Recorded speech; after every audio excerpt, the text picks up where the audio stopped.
نحمده ونصلي على رسوله الكريم اما بعد فقد قال الله تبارك وتعالى في كتابه المبين وهو اصدق الصادقين شهر رمضان الذي انزل فيه القرآن للناس وبينات من الهدى والفرقان فمن شهد منكم الشهر فليصمه ومن كان مريضا او على سفر فعدة من ايام اخر يريد الله بكم اليسر ولا يريد بكم العسر وَلِتُكْمِلُوا الْعِدَّةَ وَلِتُكَبِّرُوا اللَّهَ عَلَى مَا هَدَاكُمْ وَلَعَلَّكُمْ تَشْكُرُونَ صدق الله مولانا العظيم وصدق رسوله النبي الكريم وبلغنا ونحن من الشاهدين والشاكرين والحمد لله رب العالمين۔ معزز و محترم حاضرین، حق تعالیٰ کا بے انتہا فضل و کرم ہے کہ اس نے ہمیں سرکار دو عالم صلی اللہ تعالیٰ علیہ وآلہ واصحابہ وسلم کی امت میں پیدا فرمایا اور ہمیں آپ کا امتی ہونے کا فخر عطا فرمایا۔ حق تعالی ارشاد فرماتا ہے شہر رمضان الذی انزل فیہ القرآن، رمضان کا مہینہ وہ مقدس مہینہ ہے جس میں قرآن کا انزال ہوا، یعنی پورا کا پورا قرآن ایک ہی رات میں لوح محفوظ سے آسمان دنیا پر اتارا گیا۔ رمضان کی ایک ہی رات جسے لیلۃ القدر کہتے ہیں، اس میں پورا کا پورا قرآن آسمان دنیا پر نازل ہوا لوح محفوظ سے۔ یہ قرآن کیا ہے؟ ھدی للناس وبینات من الھدی والفرقان۔ قرآن جو ہے لوگوں کے لیے ہدایت ہے، سب کے لیے ہدایت۔ بنیادی طور پر یہ ہدایت کی کتاب ہے۔ قرآن جو ہے وہ ہدایت کی، قرآن کا موضوع ہدایت ہے۔ قرآن ہدایت پیش کرنے والی کتاب ہے۔ قرآن کو ہدایت حاصل کرنے کے لیے پڑھنا چاہیے۔ حق اور باطل کی تمیز حاصل کرنے کے لیے قرآن کو پڑھنا چاہیے، قرآن کی تلاوت کرنی چاہیے، قرآن کو سمجھنا چاہیے۔ قرآن بنیادی طور پر ہدایت دینے والی کتاب ہے۔ حق کیا ہے، باطل کیا ہے، حلال کیا ہے، حرام کیا ہے، کفر کیا ہے، اسلام کیا ہے، شرک کیا ہے، توحید کیا ہے، ناانصافی کیا ہے، انصاف کیا ہے، کیا کرنا چاہیے، کس کام سے رکنا چاہیے، حق تعالیٰ کی رضا کن کاموں سے وابستہ ہے، حق تعالیٰ کن کاموں سے بندوں کے ناراض ہوتا ہے، حق تعالیٰ کے تعلق بندے کیا عقائد اختیار کریں، ایسے عقائد اختیار کریں، اللہ کے رسول کے بارے میں بندے کیسے عقائد رکھیں، اولیاء کے تعلق سے کیسے عقائد رکھیں، اللہ کے محبوبین کے بارے میں کیا نظریہ رکھیں، کیا تصور قائم کریں۔ تو بنیادی طور پر قرآن ہدایت دینے والی کتاب ہے، گمراہی سے نکالنے والی کتاب ہے،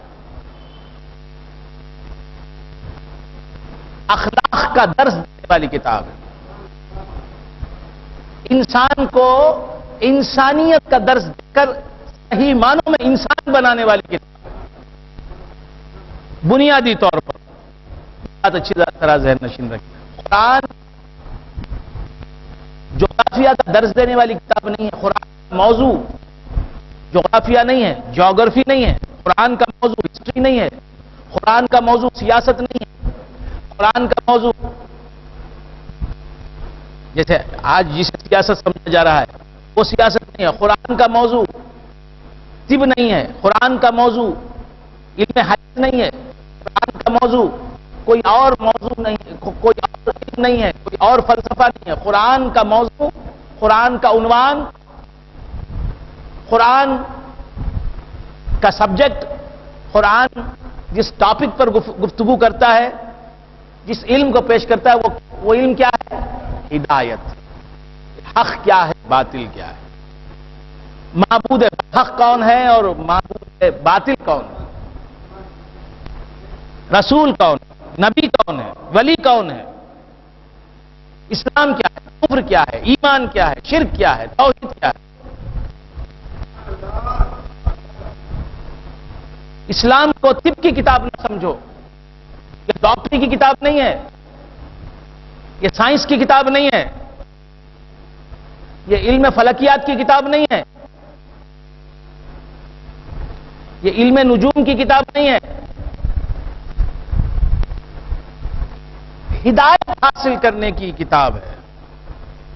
اسی لیے قرآن کی ابتدا ہی میں قرآن کا سبجیکٹ کیا ہے، قرآن کس ٹاپک پر گفتگو کرتا ہے، پہلے ہی بتا دیا گیا۔ ذالک الکتاب لا ریب فیہ ھدی للمتقین، یہ ہدایت ہے، یہ گائیڈنس ہے۔ کن کے لیے؟ جغرافیہ کا علم حاصل کرنے والوں کے لیے نہیں، طب کا علم حاصل کرنے والوں کے لیے نہیں، یہ اخوا شعار بننے والوں کے لیے، جو متقی بننا چاہتے ہیں، جو پایس بننا چاہتے ہیں، جو پایٹی اختیار کرنا چاہتے ہیں، جو پرہیزگار بننا چاہتے ہیں، جو ہدایت حاصل کرنا چاہتے ہیں، ان کے لیے یہ کتاب ہدایت ہے، گائیڈنس ہے۔ تو میرے دوستو، قرآن کی قرآن کا بنیادی موضوع، عنوان، ٹاپک جس سے قرآن گفتگو کرتا ہے، جس پر قرآن گفتگو کرتا ہے، وہ کیا ہے؟ ہدایت۔ یہ بات ذہن نشین رکھیں، اس لیے کہ میں نے بھی کئی مرتبہ آپ سے کہا ہے کہ قرآن مجید میں ہر علم موجود ہے۔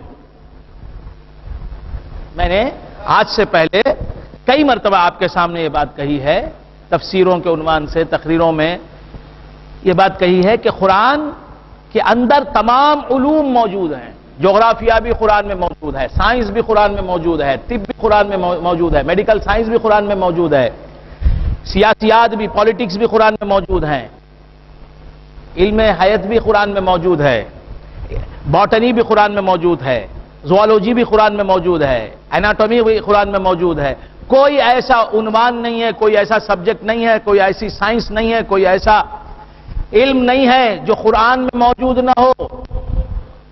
لیکن پھر بھی قرآن کو ہم سائنس پر روشنی ڈالنے والی کتاب نہیں کہا جائے، سائنس کی کتاب نہیں ہے۔ بنیادی موضوع قرآن کا سائنس نہیں ہے، جغرافیہ نہیں ہے، ہسٹری نہیں ہے، اگرچہ جغرافیہ قرآن میں موجود ہے، پورا کا پورا جغرافیہ قرآن میں موجود ہے، صحیح جغرافیہ قرآن میں موجود ہے، صحیح تاریخ، صحیح سائنس قرآن میں موجود ہے۔ لیکن قرآن کا اصل موضوع کیا ہے؟ ہدایت، انسان کو غلط عقیدوں کے دلدل سے نکالنا، غلط باتوں کو ماننے سے نکالنا، اور صحیح جن باتوں پر ایمان لانا ہے، جن باتوں کی تصدیق کرنی ہے، ان باتوں کو بتانا۔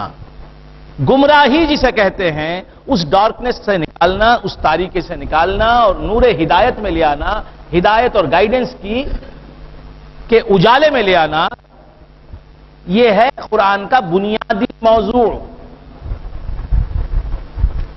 اگرچہ کہ قرآن میں ہر سبجیکٹ سے گفتگو کی گئی، جمیع العلم فی القرآن لیکن تقاصر عنہ افہام الرجال، تمام علوم قرآن میں موجود ہیں، تمام علوم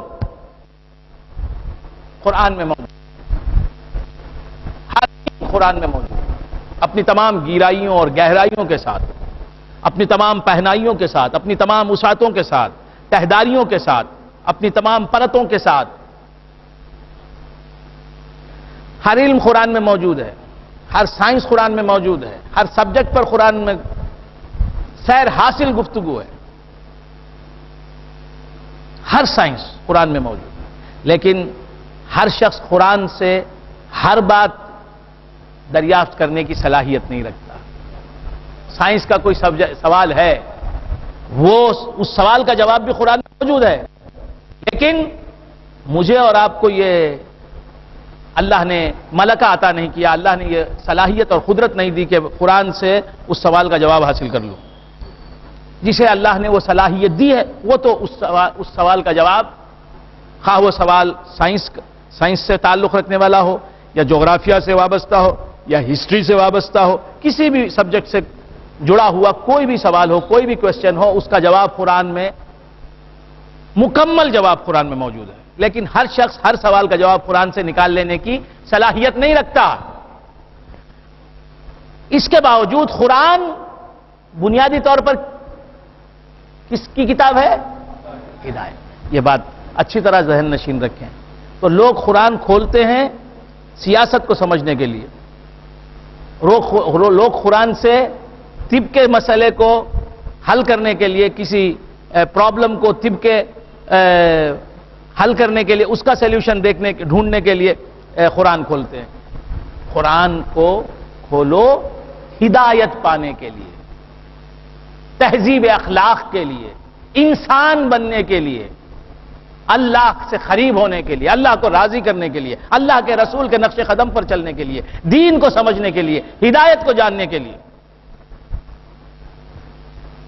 یہ ہے اصل مقصود قرآن کا، کہ تم قرآن سے ہدایت حاصل کرو کہ حق کیا ہے، باطل کیا ہے، یہ جانو. بات سمجھ میں ہے؟ اصل موضوع جیسے ایک کتاب ہے، بات میری آپ سمجھنے کی کوشش کریں. ایک کتاب ہے، اس کا والیوم بہت بڑا ہے، حجم بڑا ہے، اس کی ضخامت، کتاب کی مطلب موٹاپا، والیوم، حجم بڑا ہے. وہ کتاب کیوں ہے؟ اس کا مقصد کیا ہے؟ اس سے کیا بینیفٹ حاصل کرنا چاہیے؟ اس کا ایڈوانٹیج کیا ہے؟ ایڈوانٹیج کیا ہے اس کا؟ بولیے. علم حاصل کرنا نا، جو اس میں لکھا ہوا ہے وہ علم حاصل کرنا، یہی تو اس کا ایڈوانٹیج ہے، وہی تو اس کا مفاد ہے، فائدہ ہے. لیکن ہمارے عبد الجبار بھائی نے، میں نے ان کو 2000 صفحوں والی 2000 پیجز کی ایک کتاب دی، بڑی ضخیم کتاب. کیوں دی؟ تاکہ اس میں جو مندرجات ہیں، اس میں جو لکھا ہوا ہے وہ پڑھیں، اس میں جو علم ہے موجود، اس علم سے یہ مالا مال ہوں. اس لیے میں نے وہ کتاب انہیں دی. اب عبد الجبار بھائی نے کیا کیا؟ اس کتاب کو پڑھنے سے سروکار نہیں ہے، ان کو پڑھنا نہیں چاہا اس کتاب کو. آپ نے، عبد الجبار بھائی نے کیا کیا؟ وہ کتاب لی، رکھ دیا.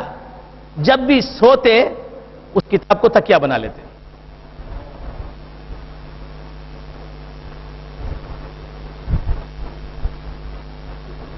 جب بھی سوتے تکیے. تو تکیے کا کام وہ کتاب دے گی یا نہیں دے گی؟ دے گی. لیکن کیا اصل مقصد کتاب کا تکیہ بنانا ہے؟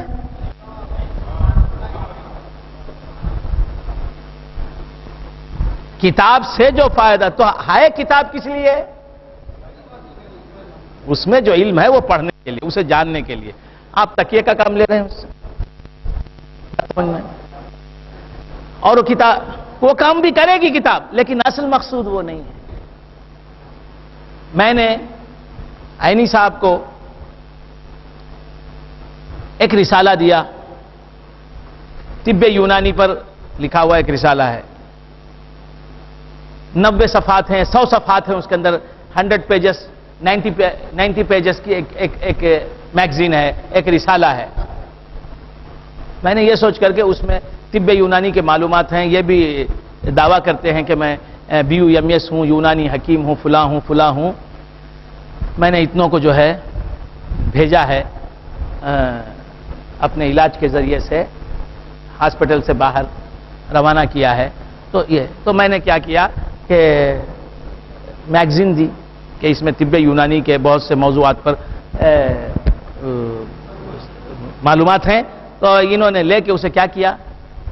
پنکھے کا کام لینے لگے.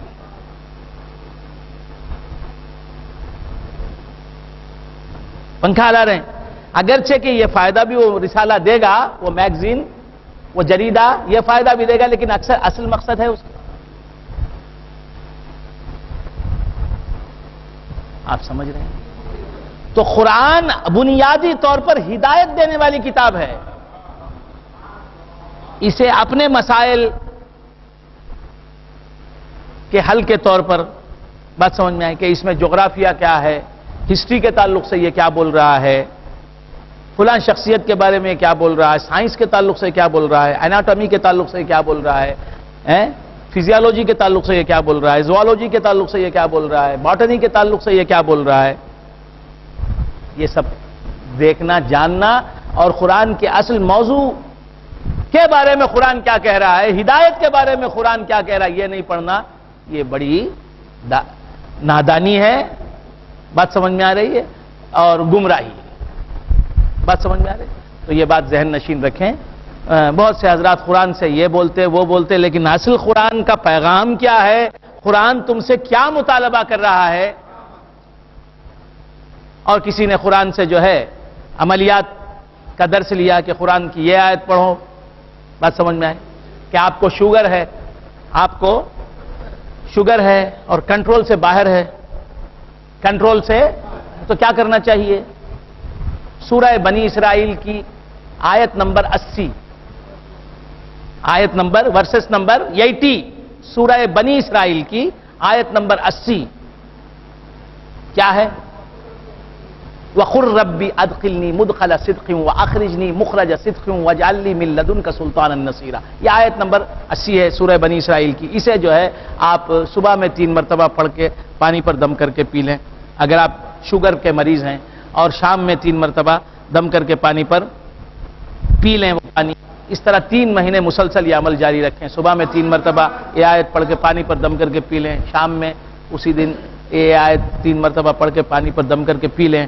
یہ 3 مہینے یہ عمل مسلسل جاری رکھیں تو اگر شوگر کنٹرول سے باہر ہو گئی ہے تو وہ کنٹرول میں آ جائے گی۔ 90 ڈیز، 3 مہینے کا عمل ہے۔ تو یہ بھی قرآن فائدہ دے رہا ہے، لیکن اسی فائدے تک قرآن کا پڑھنا محدود نہ رکھیں۔ یہ قرآن پر ظلم ہے کہ ہم فقط عملیات تلاش کریں۔ اصل موضوع قرآن کا یہ نہیں، قرآن انسان کو انسان بناتا ہے، قرآن انسان کو اس کی تخلیق کے مقصد میں کامیاب بنانے والی کتاب ہے۔ قرآن خدا سے بندوں کو ملانے والی کتاب ہے، قرآن خدا کی دہلیز کا راستہ بتانے والی کتاب ہے۔ ہدایت اس کا موضوع ہے۔ تمہارے اخلاق سنور جائیں، تم انسان ہو کر بھی انسان کہلانے کے قابل نہیں ہو، انسان نما حیوان ہو، انسان نما درندہ ہے آج کا انسان، وائلڈ اینیمل صورت انسانی میں موجود ہے۔ انسانی شکل میں ایک درندہ ہے انسان، جو دوسرے انسانوں کا خون پی کر اپنی پیاس بجھاتا ہے۔ انسان انسان ہے، انسان میں انسانیت ہے۔ تو بندگان خدا عرض کر رہا تھا، تو انسان میں جو بہیمیت ہے، انسان میں جو حیوانیت ہے، انسان میں جو درندگی ہے، انسان میں جو شیطانیت ہے، انسان میں جو غیر انسانی اوصاف درائے ہیں، برے ماحول میں رہنے کی وجہ سے، درندہ صفت انسانوں کے ماحول میں رہنے کی وجہ سے، وہ برے اخلاق، وہ برے اعمال، وہ برے اوصاف انسان سے نکل جائیں، انسان میں اللہ کے پسندیدہ اوصاف، اللہ کے حبیب کے پسندیدہ اوصاف آ جائیں، اللہ اور اللہ کے رسول کو انسان اپنے کردار سے راضی کر لے، یہ ہے قرآن کا بنیادی پیغام اور موضوع اور سبجیکٹ اور ٹاپک۔ یہ ذرا ہمیشہ ذہن نشین رکھیں۔ شہر رمضان الذی انزل فیہ القرآن ھدی للناس وبینات من الھدی والفرقان، اگرچہ کہ ہر ٹاپک قرآن میں موجود ہے، ہر سبجیکٹ قرآن میں موجود ہے، لیکن اصل موضوع قرآن کا ہدایت ہے۔ ھدی للناس وبینات من الھدی والفرقان، لوگوں کے لیے، تمام لوگوں کے لیے ہدایت ہے قرآن میں۔ قرآن خود ہدایت ہے، قرآن میں ہدایت ہے نہیں کہا، قرآن خود ہدایت ہے۔ جس نے قرآن جان لیا، قرآن میں کیا ہے پہچان لیا، سمجھ لیا، اس نے ہدایت کو سمجھ لیا۔ ھدی للناس وبینات من الھدی والفرقان، تو قرآن ہدایت ہے، تو قرآن کو خارج میں رکھنے کی چیز نہ سمجھو، اپنے سے الگ رکھنے کی چیز نہ سمجھو، اپنے اندر رکھنے کی چیز سمجھو۔ قرآن تمہارے اندر کب آئے گا؟ جب اس کا علم آئے گا اور اس پر عمل تمہارے اندر پیدا ہوگا۔ ہدایت تم سے باہر رہے گی تو تم درندے کے درندے رہو گے، درندہ صفت انسان رہو گے، تم حیوان کے حیوان رہو گے، انسانی روپ میں ایک حیوان رہو گے، تمہارے اندر کی شیطنت زائل نہیں ہوگی، تمہارے اندر کا جو راکشس ہے، جو خناس ہے، وہ مرے گا نہیں، تمہارے اندر جو درندہ ہے وہ مرے گا نہیں، وہ مٹے گا نہیں۔ تو ہدایت کو اپنے اندر لاؤ، قرآن کا علم حاصل کرو اور اس علم کے تقاضے کے مطابق عمل کرو۔ کردار سازی کے لیے قرآن پڑھو، نیک بننے کے لیے قرآن پڑھو، صحیح عقیدہ حاصل کرنے کے لیے قرآن پڑھو، قرآن کی ٹیچنگز پر عمل کرنے کے لیے قرآن پڑھو۔ ہدی للناس وبینات من الہدی والفرقان، وبینات من الہدی، اور ہدایت کی کھلی دلیلیں، ہدایت سے تعلق رکھنے والی کھلی باتیں قرآن میں موجود ہیں، والفرقان، اور قرآن میں حق و باطل کی تمیز موجود ہے۔ قرآن بتاتا ہے کہ حق کیا ہے اور باطل کیا ہے، حق اور باطل میں امتیاز کرنے کی صلاحیت قرآن میں موجود ہے۔ فمن شہد منکم الشہر فلیصمہ، رمضان کا مہینہ، رمضان کا مہینہ جسے مل جائے اسے چاہیے کہ اس مہینے میں وہ روزہ رکھے، پورا مہینہ، ہو کی ضمیر الشہر کی طرف راجع ہے، پورا شہر، پورا مہینہ جو ہے وہ روزہ رکھے۔ فمن شہد منکم الشہر فلیصمہ ومن کان مریضا او علی سفر، اور جو ہو مریض، رمضان آ گیا لیکن بیمار ہے، او علی سفر، یا رمضان کے مہینے میں اپنے وطن میں نہیں ہے، پردیس میں ہے، فعدۃ من ایام اخر، تو وہ اس کی گنتی جتنے روزے مسافرت میں چھوٹ گئے، سفر کے دوران چھوٹ گئے، جتنے روزے بیماری کی وجہ سے چھوٹ گئے، تو ان روزوں کی وہ قضا رمضان کے علاوہ دنوں میں کر لے، رکھ لے۔ یرید اللہ بکم اليسر، اللہ تعالیٰ فرماتا ہے یرید اللہ بکم اليسر، اللہ تعالیٰ تم سے آسانی چاہتا ہے۔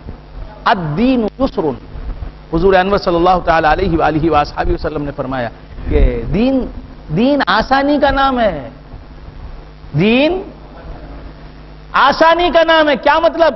نکاح آسانی کا نام ہے، زنا دشواری کا نام ہے، شراب نہ پینا یہ آسان کام ہے، شراب پینا یہ مشکل کام ہے، زنا کرنا مشکل کام ہے، نکاح کرنا اور عورت سے، اپنی بیوی سے اپنی ضرورت پوری کرنا یہ آسان کام ہے، سود کھانا دشوار کام ہے، اس میں انسان کو تکلیف ہوتی ہے، اور سود کھانے سے بچنا یہ آسان کام ہے۔ خلاف شرع، مرضی خداوندی کے خلاف زندگی گزارنا مشکل کام ہے، دشوار کام ہے، تکلیف دہ عمل ہے، انسان کو پریشان کرنے والا عمل ہے، انسان کو مختلف مشکلوں میں ڈال دینے والا عمل ہے، اور شریعت کی پابندی کرنا انسان کو راحتوں اور آسانیوں میں رکھنے والا عمل۔ یرید اللہ بکم اليسر، اللہ تعالیٰ تمہیں پابند شرع کر کے شریعت کی زنجیروں میں جکڑ کر تم کو آسانیاں دینا چاہتا ہے۔ ہاں، اطمینان، نوکری کر رہا ہے کوئی آدمی، حلال ذریعے سے آمدنی کما رہا ہے، بہت آسانی میں ہے۔ ایک چور چوری کرتا ہے، آپ کو کیا معلوم کہ اس پر کیا بیتتی ہے، چرانے کے دوران کتنی تکلیفوں کا، کتنی کٹھنائیوں کا، کتنی دشواریوں کا وہ سامنا کرتا ہے، کتنی پریشانیاں اٹھانی پڑتی ہیں، کتنی محنت کرنی پڑتی ہے اسے۔ وہ محنت، وہ پریشانی آسانی سے کمانے والے مال میں، آسانی سے حاصل کیے جانے والے مال میں نہیں، حلال ذریعے سے جو مال حاصل کیا جاتا ہے اس میں نہیں ہوتی۔ تو دین پر عمل کرنا آسانیوں میں رہنا ہے، راحتوں میں رہنا ہے، اور دین کے خلاف عمل کرنا پریشانیوں کو دعوت دینا ہے۔ یرید اللہ بکم اليسر، اللہ تعالیٰ تم سے روزہ رکھواتا ہے تو اس میں آسانی ہے، اور پھر یہ بھی آسانی ہے کہ اگر تمہیں مرض کی وجہ سے رمضان میں روزہ رکھنا نہ پڑے تو دوسرے دنوں میں روزہ رکھ لو۔ اگر تمہیں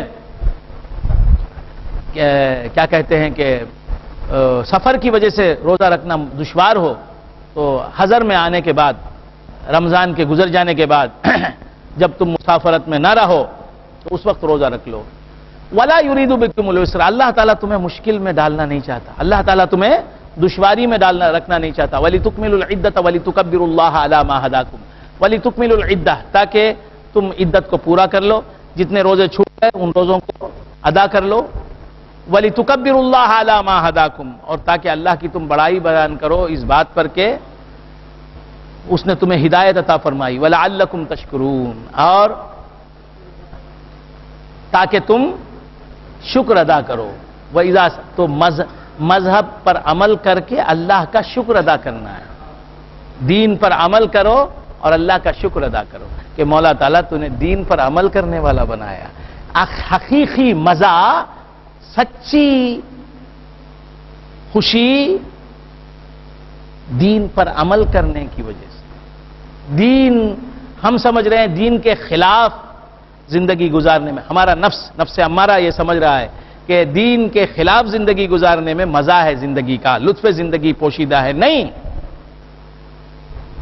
اللہ کے بتائے ہوئے اصولوں کے تحت زندگی گزارنا، خدا کی مرضی والی زندگی گزارنا، اسی میں لطف زندگی ہے۔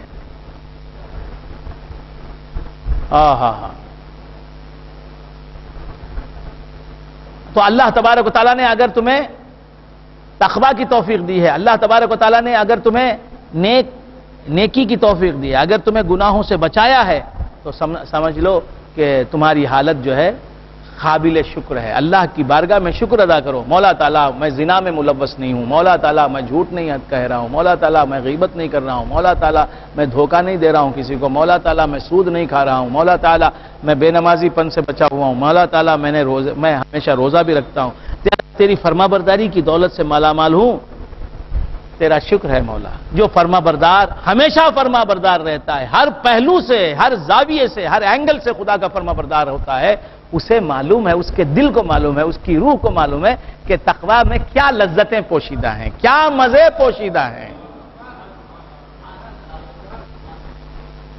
بات سمجھ میں؟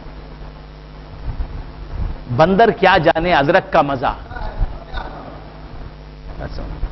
بندر کیا جانے چدانت بوزنا لذات ادرک، اس نے کھایا ہی نہیں، چکھا ہی نہیں۔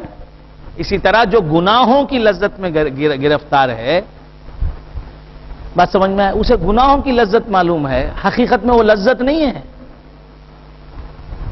لیکن چونکہ اس بے لذت چیز گناہ جو ہیں وہ لذت اور مزے کی چیز نہیں ہے، بدمزگی کی چیزیں ہیں، لیکن اس بدمزگی ہی کا چونکہ وہ عادی ہو گیا ہے، لہذا اس بے مزہ چیز کو ہی وہ مزیدار چیز سمجھ رہا ہے۔ جب اسے چھوڑ دے گا اور نیکیوں کا عادی بن جائے گا تو نیکیوں کا مزہ اسے ملے گا، نیکیوں میں جو لذت ہے خدا کی قسم وہ گناہوں میں کہاں موجود ہے۔ وَإِذَا سَأَلَكَ عِبَادِي عَنِّي فَإِنِّي قَرِيبٌ، وَإِذَا سَأَلَكَ عِبَادِي عَنِّي، وَإِذَا سَأَلَكَ عِبَادِي عَنِّي، اور اے محبوب جب میرے بندے میرے بارے میں پوچھیں، جب میرے بندے تم سے میرے بارے میں پوچھیں، وَإِذَا سَأَلَكَ عِبَادِي عَنِّي، اور اے پیارے محمد مصطفیٰ صلی اللہ علیہ وسلم جب میرے بندے تم سے میرے بارے میں پوچھیں کہ میں کہاں ہوں، اذا سألك عبادی عنی فإنی قریب، تو میں قریب ہوں، فإنی قریب، میں قریب ہوں۔ کیا مطلب؟ اللہ اپنا پتہ دینا نہیں چاہتا، اللہ تعالی اپنا پتہ دینا نہیں چاہتا، وہ کہاں ہے یہ بندوں کو بتانا نہیں چاہتا،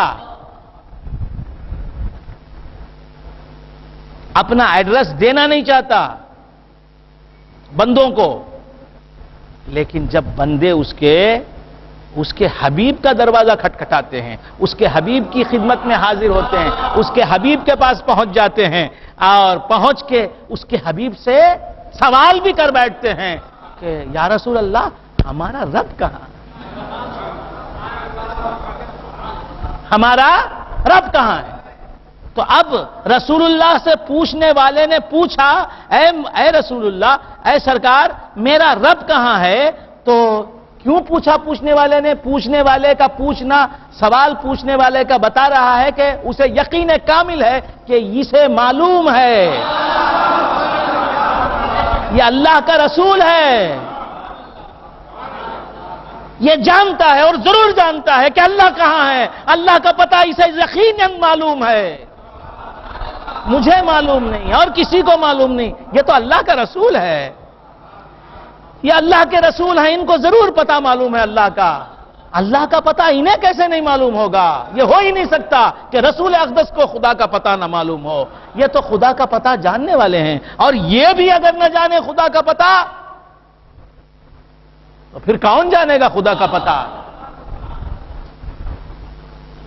خدا ان کا ہے, خدا ان کا ہے. خدا کی ساری دولت ان کی ہے, ساری دولت خدا کی مدینے میں ہے.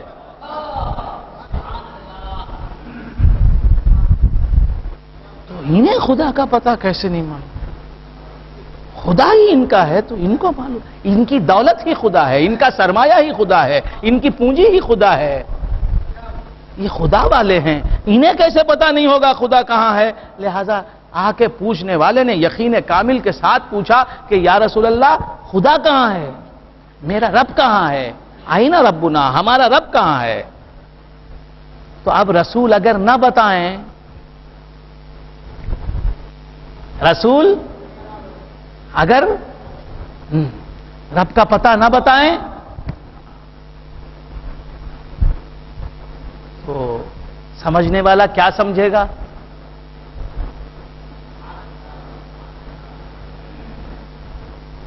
بات سمجھ میں؟ تو اللہ تبارک و تعالیٰ نے کہا کہ اے مصطفیٰ, جب تمہارے پاس آ جائیں آنے والے اور تم سے پوچھ بیٹھیں کہ ہمارا رب کہاں, تو اب ان کو پتہ ہمارا نہ بتانا یہ بات ہمیں پسند نہیں. یہ بات ہمیں پسند نہیں. اب تک ہم نے اپنے پتے کو چھپایا, اپنا پتہ نہیں دیا لوگوں کو, لیکن اب ہم خود چاہتے ہیں کہ پتہ بتا دیا جائے. تو ہمارا پتہ ہے تمہاری زبان سے نکلنے کے لیے, ہمارا پتہ ہے. ہم یہ چاہتے ہیں کہ ہم اپنا پتہ نہ بتائیں, کوئی پتہ نہ بتائے ہمارا پتہ کوئی نہ بتائے دنیا میں, اور خود ہم بھی نہ بتائیں بالراست ڈائریکٹ, ہم بھی اپنے بندوں کو ہمارا پتہ نہ بتائیں. پتہ بتائیں ہم تو تمہاری زبان, مقدس زبان سے بتائیں, تمہارے ذریعے سے بتائیں.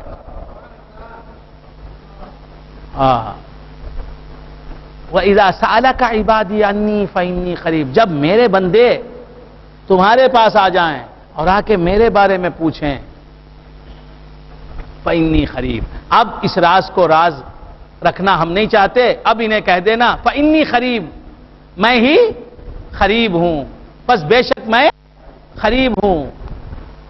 میں قریب ہی تھا, جو میرا پتہ جاننا چاہتے تھے ان سے میں قریب ہی تھا. قریب رہ کر بھی میں نے پتہ بتایا نہیں, اس لیے کہ بندہ مجھ سے قریب تھا, مصطفیٰ تم سے قریب نہیں تھا.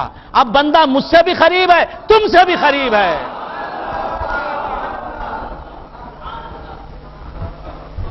تمہارے پاس آ گیا ہے, تم سے قریب ہو کر تم سے میرا پتہ پوچھ رہا ہے کہ میرا رب کہاں ہے.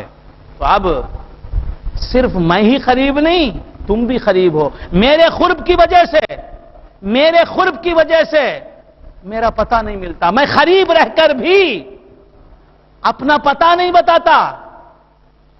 میں قریب رہ کر بندے کے, اور کتنا قریب رہ کر, اس کی شہرت سے زیادہ قریب رہ کر, اس کی رگے جاں سے زیادہ قریب رہ کر اپنا پتہ نہیں بتاتا. اور اس طرح قریب رہ کر بھی میں دور رہتا ہوں میرے بندے سے, بندے کے قریب رہتا ہوں, اس کی شہرت سے زیادہ اس سے قریب رہتا ہوں. رہ کر بھی بندے کو اپنا پتہ نہیں بتاتا کہ میں اے بندے تیری شہرت سے زیادہ تجھ سے قریب ہوں, پتہ نہیں بتاتا. اور پتہ نہ بتانے کی وجہ سے میرا قریب رہنا بھی میرا دور رہنا ہو جاتا ہے بندے کے حق میں. بندے کو اپنے قرب کا علم نہیں دیتا, اس طرح میں بندے کے قریب رہ کر بھی بندے سے دور رہتا ہوں. لیکن جب بندہ تمہارے پاس آ جاتا ہے تو اب میرا قرب اس کے علم میں آ جاتا ہے, اور میں بتا دیتا ہوں کہ میں دور نہیں, میں قریب ہوں. وَإِذَا سَأَلَكَ عِبَادِي عَنِّي فَإِنِّي قَرِيب، اور جب آپ سے پوچھیں میرے بندے عبادی انی، تو معلوم ہوا اللہ تبارک و تعالی رسول اقدس صلی اللہ علیہ وآلہ وآصحابہ وسلم کی بارگاہ میں آنے والوں کو اپنے بندے کہہ رہا ہے۔ رسول اللہ صلی اللہ علیہ وآلہ وآصحابہ وسلم کے قدموں سے قریب ہونے والوں کو اپنے بندے کہہ رہا ہے۔ رسول اللہ صلی اللہ علیہ وآلہ وآصحابہ وسلم کو رسول ماننے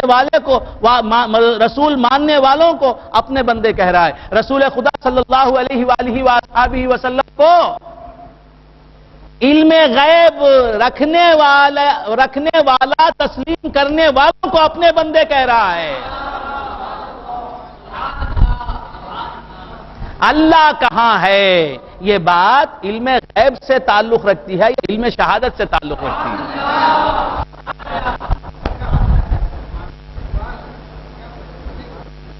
تو حضور کو غیب داں، حضور کو غیب جاننے والا سمجھ کر ہی تو پوچھنے والا پوچھ رہا ہے کہ این ربنا، ہمارا رب کہاں یا رسول اللہ؟ جنت بھی غیب ہے، دوزخ بھی غیب ہے، حور بھی غیب ہے، غلمان بھی غیب ہے، جنت کی نعمتیں بھی غیب ہیں، دوزخ کے عذاب، مختلف عذاب بھی غیب ہیں، یہ سب غیب ہیں، شہادت میں نہیں ہے، ہمارے حواس میں آنے والے نہیں ہیں۔ جنت کو کوئی دیکھ سکتا ہے، جنت کی آواز سن سکتا ہے، دوزخ کی آواز سن سکتا ہے، دوزخ کو کوئی دیکھ سکتا ہے، حوروں کو کسی نے دیکھا ہے اس دنیا میں، غلمان کو کسی نے دیکھا ہے، جنات کو کسی نے دیکھا ہے، ملائکہ کو، فرشتوں کو، اینجلز کو کسی نے دیکھا ہے، نہیں دیکھا، یہ سب غیوبات ہیں، یہ سب غیب میں رہنے والی مخلوقات ہیں خداوندی۔ اللہ تعالیٰ کی غیبی مخلوقات ہیں، غیب میں رہنے والی مخلوقات ہیں، غیب ہیں یہ سب چیزیں، جنت، دوزخ، حور، غلمان، جنات، شیاطین، ملائکہ، میزان، پل صراط، عرش، لوح، قلم، کرسی، جنت کی نعمتیں، دوزخ کے عذاب، یہ سب غیب ہیں۔ بات سمجھ میں آئے؟ یہ سب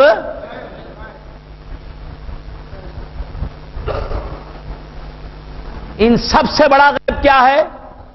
اللہ تعالیٰ کی ذات، اللہ تعالیٰ کی ذات۔ بات سمجھ میں آ رہی؟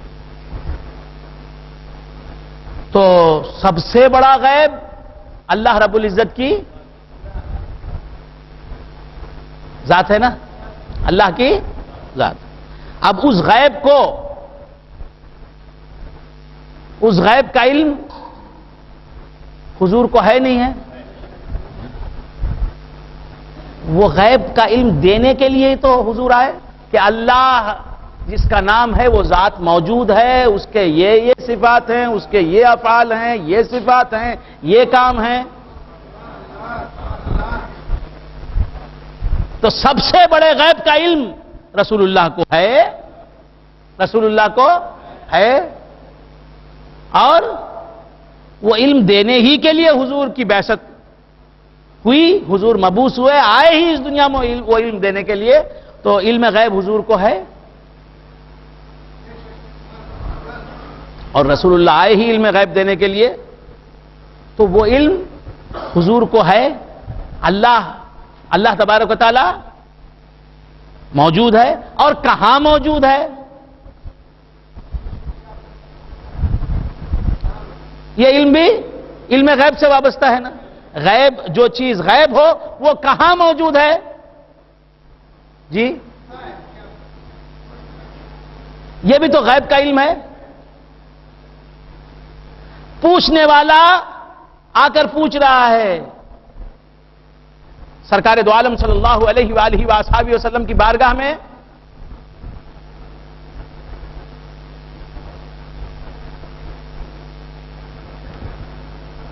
ایک اعرابی آیا، ایک بدوی آیا، آ کے اس نے پوچھا اقریب ربنا، اقریب ربنا فنناجیہ ام بعید فننادی، یا اے اللہ کے رسول، ہمارا رب ہم سے قریب ہے؟ اگر آپ فرماتے ہیں کہ ہم سے قریب ہے تو ہم اس سے سرگوشی کریں گے۔ جو قریب ہوتا ہے نا، بالکل قریب ہوتا ہے انسان کے، اس سے انسان بات کرتا ہے سرگوشی کے انداز میں، یعنی آہستہ، بالکل آہستہ۔ مظہر حسین صاحب کے بالکل بازو جو بیٹھا ہے آدمی، اس سے مظہر حسین صاحب بات کریں گے تو سرگوشی کے انداز میں اس سے سرگوشی کریں گے، آہستہ بات کریں گے. بات سمجھ میں آ رہی؟ بازو بیٹھا ہے مظہر حسین صاحب، کیسے ہو بھائی؟ بازو والے سے ایسا گفتگو کریں گے چیخ کے، اچھے تو ہو، تمہارے والد زندہ ہے؟ اتنی بلند آواز میں بات کریں گے؟ جو بالکل پہلو میں بیٹھا ہے، بغل میں بیٹھا ہے، کریں گے؟ کریں گے؟ ہو نہیں کریں گے. تو جو قریب ہوتا ہے اس سے آہستہ بات کرتے ہیں، سرگوشی کہتے ہیں اسے، آہستہ بات کرتے ہیں. تو صحابی پوچھتے ہیں حضور سے، اقریب ربنا فننادی فنناجی، اے اللہ کے رسول آپ فرمائیں کہ ہمارا رب قریب ہے. اگر آپ فرماتے ہیں کہ قریب ہے تو ہم کو تو ایمان ہے. آپ فرما دیں اللہ قریب ہے تو ہم مان لیں گے، اور جب وہ قریب ہے تو ہم اس سے سرگوشی کے انداز میں گفتگو کریں گے، چیخ چیخ کے اس سے باتیں نہیں کریں گے، کیونکہ وہ تو قریب ہے. اقریب ربنا فنناجی ام بعید فننادی، اگر آپ کہتے ہیں کہ ہمارا رب ہم سے دور ہے، سو فار ہے، تو ہم اس وقت کیا کریں گے؟ چیخ چیخ کے اسے پکاریں گے، چیخ چیخ کے، بہت زور سے. بات سمجھ میں آئی؟ اب رسول دو جہاں صلی اللہ تعالی علیہ وآلہ وآصحابہ وسلم سے یہ سوال کیا کرنے والے نے، کیا سوچ کے کیا؟ اللہ کے رسول کو معلوم ہے اللہ جو سب سے بڑا غیب ہے، جو غیب میں ہے وہ کہاں ہے.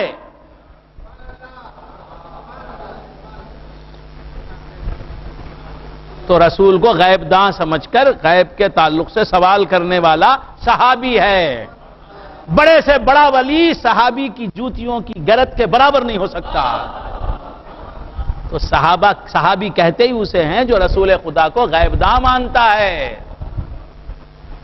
رسول کو غیب جاننے والا ماننے ہی کی وجہ سے وہ صحابی ہوا، ورنہ قادیانی کہلاتا یا کوئی آج کل کا گمراہ کہلاتا. تو بندگان خدا عرض کر رہا تھا، وَإِذَا سَأَلَكَ عِبَادِي عَنِّي فَإِنِّي قَرِيبٌ. اے محبوب، جب میرے بندے آپ سے پوچھیں میرے بارے میں کہ میں کہاں ہوں، میں فَإِنِّي قَرِيبٌ، فَإِنِّي قَرِيبٌ، یہ نہیں فرمایا فَقُلْ إِنِّي قَرِيبٌ. جب میرے بندے آپ سے پوچھیں میرے بارے میں کہ میں کہاں ہوں، فَقُلْ، تو اے محبوب تم فرما دو کہ میں قریب ہوں، تم فرما دو کہ میں قریب ہوں. فَقُلْ کا لفظ نہیں ہے، فَقُلْ کا پس میں قریب ہوں. اے مصطفیٰ تم سے جو قریب ہوا، تم سے جو قریب ہوا، تمہارے پاس جو آیا، تمہارے قدموں میں جو آیا، آن کر جو سوال کر رہا ہے میرے بارے میں کہ میں قریب ہوں یا بعید ہوں، میں کہاں ہوں، تو تم یہ کہہ دو. نہیں کہا فَإِنِّي قریب، ارے قریب میں ہی تو ہوں.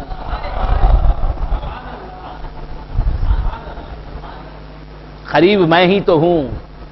وَإِذَا سَأَلَكَ عِبَادِي عَنِّي فَإِنِّي قَرِيبٌ أُجِيبُ دَعْوَةَ الدَّاعِ. تو اللہ تبارک و تعالیٰ نے اللہ کا پتہ پوچھنے والے کے جواب میں اتنی تاخیر بھی مناسب نہیں سمجھی. فَقُلْ کا لفظ بھی بیچ میں لانا گوارا نہیں کیا. اللہ کہاں ہے پوچھنے والا پوچھ رہا ہے، اور رسول سے پوچھ رہا ہے. پوچھنا بھی اچھا، اور جس کے پاس آ کر پوچھنا وہ بھی بہت اچھا. مناسب ترین جگہ پر آ گیا ہے اور سوال بالکل ضروری سوال کر رہا ہے، تو اللہ تعالیٰ نے فَقُلْ نہیں کہا. اے مصطفیٰ جب میرا بندہ آپ سے آ کر پوچھے کہ میں کہاں ہوں، میں فَإِنِّي قریب نہیں، فَقُلْ إِنِّي قریب نہیں کہا. آپ کہہ دیجئے کہ میں قریب ہوں. نہیں، فإنی قریب، میں قریب ہوں. حضور سے جواب سننے والا ہے، حضور سے جواب سننا چاہتا ہے سوال کرنے والا، لیکن اللہ جواب دے رہا ہے. اللہ جواب دے رہا ہے فإنی قریب. قل فإنی قریب میں دیر ہوتی، اے محبوب تم فرما دو کہ میں قریب ہوں. کہا نہیں، فإنی قریب، میں قریب ہوں. اجیب دعوت الداعی اذا دعانی، تو رسول خدا کا جواب بھی حقیقت میں خدا ہی کا جواب ہے، اس لیے رسول اللہ کو جواب دو کہا نہیں. کہو تم کہ میں قریب ہوں نہیں کہا، بلکہ کہا انی قریب، میں ہی قریب ہوں. اجیب دعوت الداعی اذا دعانی، اجیب دعوت الداعی اذا دعان، میں دعوت دینے والے کی، میں پکارنے والے کی پکار کا جواب دیتا ہوں. اذا دعانی، جب وہ مجھے پکارتا ہے، میں پکارنے والے کی پکار کا جواب دیتا ہوں جب وہ مجھے پکارتا ہے. جبار بھائی، جبار بھائی، جبار بھائی،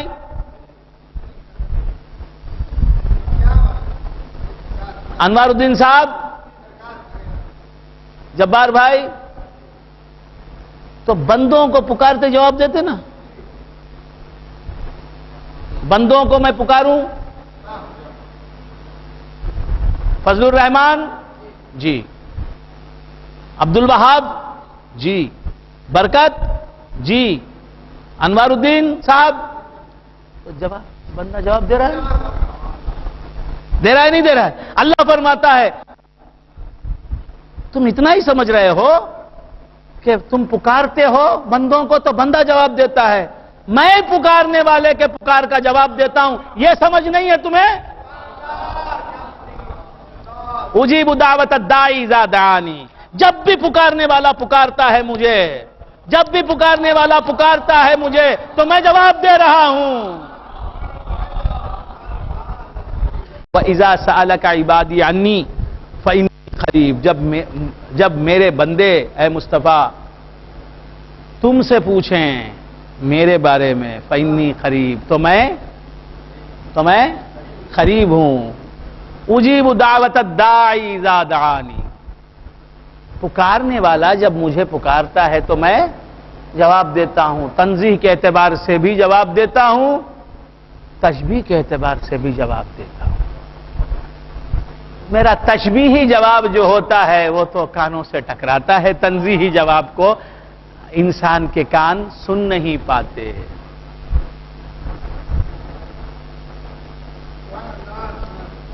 وَإِذَا سَأَلَكَ عِبَادِي عَنِّي فَإِنِّي قَرِيبٌ أُجِيبُ دَعْوَةَ الدَّاعِ إِذَا دَعَانِ فَلْيَسْتَجِيبُوا لِي، بس چاہیے کہ وہ میری پکار کا جواب دیں. وَلْيُؤْمِنُوا بِي، اور وہ مجھ پر ایمان لائیں. لَعَلَّهُمْ يَرْشُدُونَ، تاکہ وہ رشد و ہدایت سے مالا مال ہو جائیں. لَعَلَّهُمْ يَرْشُدُونَ. أُحِلَّ لَكُمْ لَيْلَةَ الصِّيَامِ الرَّفَثُ إِلَى نِسَائِكُمْ، أُحِلَّ لَكُمْ لَيْلَةَ الصِّيَامِ الرَّفَثُ إِلَى نِسَائِكُمْ هُنَّ لِبَاسٌ لَكُمْ وَأَنْتُمْ لِبَاسٌ لَهُنَّ. أُحِلَّ لَكُمْ لَيْلَةَ الصِّيَامِ الرَّفَثُ إِلَى نِسَائِكُمْ، حلال قرار دے دیا گیا، حلال قرار دے دیا گیا تمہارے لیے اے مسلمانوں.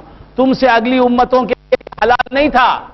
اے مسلمانوں، میرے پیارے حبیب کے غلام ہو تم، میرے پیارے حبیب سے نسبت رکھتے ہو تم، میرے پیارے حبیب کی تم امت ہو، لہذا تمہارے لیے وہ سب کچھ ہم نے حلال قرار دیا جو اگلی امتوں کے لیے حرام تھا.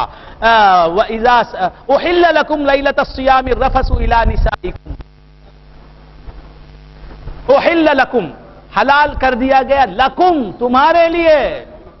یہ اعزاز ہے امت مصطفیٰ کا. اللہ کہہ رہا ہے کہ دیکھ اے امت مصطفیٰ، یہ اگلی امتوں کے لیے جائز نہیں تھا، حرام تھا یہ کام، تیرے لیے حلال قرار دیا گیا. احل لکم لیلۃ الصیام الرفث الی نسائکم، روزوں کی راتوں میں الرفث الی نسائکم، تمہاری بیویوں سے لگنا، تمہاری بیویوں سے مقاربت، تمہاری بیویوں سے قربت، تمہاری بیویوں سے مباشرت کرنا. سمجھ رہے نا؟ سمجھ رہے نا؟ ہاں. یہ تمہارے لیے حلال قرار دیا گیا. احل لکم لیلۃ الصیام الرفث الی نسائکم. احل کا مفعول بھی ہے، نائب فاعل ہے کیا؟ الرفث. را فا سا، را فا سا. رفث، رفث کے معنی